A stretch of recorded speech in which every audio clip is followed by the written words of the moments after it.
love when this happens. 1982 is the year that number 82 on our 100 Best Movies list is represented, and this is the first Rambo movie. It's called First Blood, starring Sylvester Stallone. Remember that one?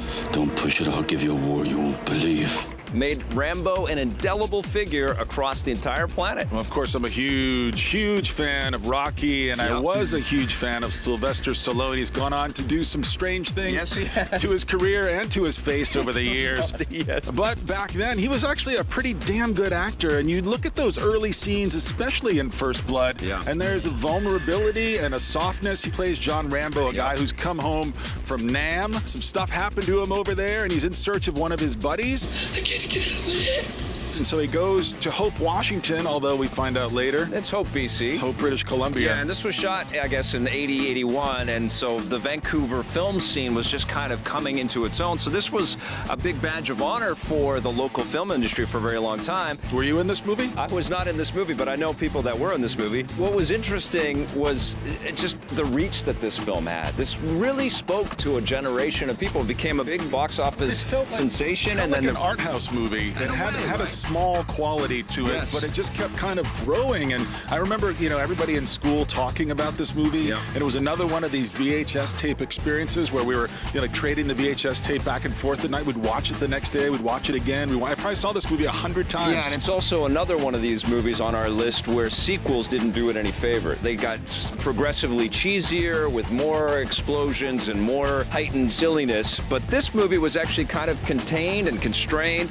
Basically, Rambo meets this crooked sheriff who wants to boot him out of town. He's a complete scumbag to him. He picks him up and he's like, get a haircut and let me drop you off outside the city limits. Never come back here again. Played by Brian Dennehy. I love that guy. I once waited on him when I used to work as a waiter in Chicago. Oh, really? Yeah, so nice guy. Did he give you a tip? Connection. Cheap. Cheap. He told me to get a haircut, and he drove me and dropped me off outside the Chicago city limits. See, always typecasting. Always. But he was terrific as the sheriff, and he was very menacing and a great foil for Sylvester Stallone, who, through the course of the film, manages to one-up every single cop and army person that chases after him. He's John Rambo, war hero. Don't look at me, look at the road.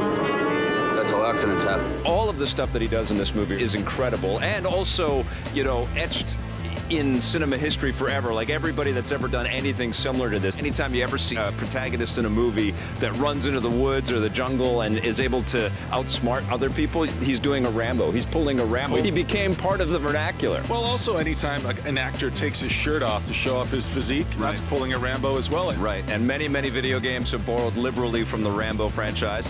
But it was amazing to see the traps that he set for big dogs and the cops chasing after him, the crazy stunts. It was a great-looking movie as well because not that many movies had shot in the Pacific Northwest like this. So a lot of this stuff was very fresh. This way, let's go!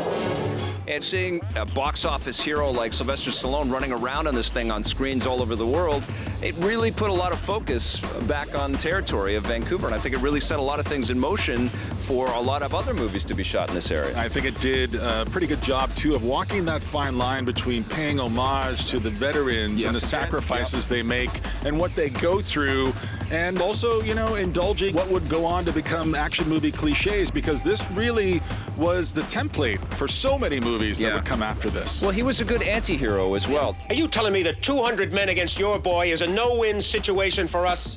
You send that many, don't forget one thing. What? A good supply of body bags. You cared about this character, but he was still doing a lot of bad things. And machetes. He should have been brought in for justice. There's a heart in this movie that's, systematically kind of destroyed with future iterations of Rambo, and I really hope that they don't make any more. A heart and two man boobs. Yeah.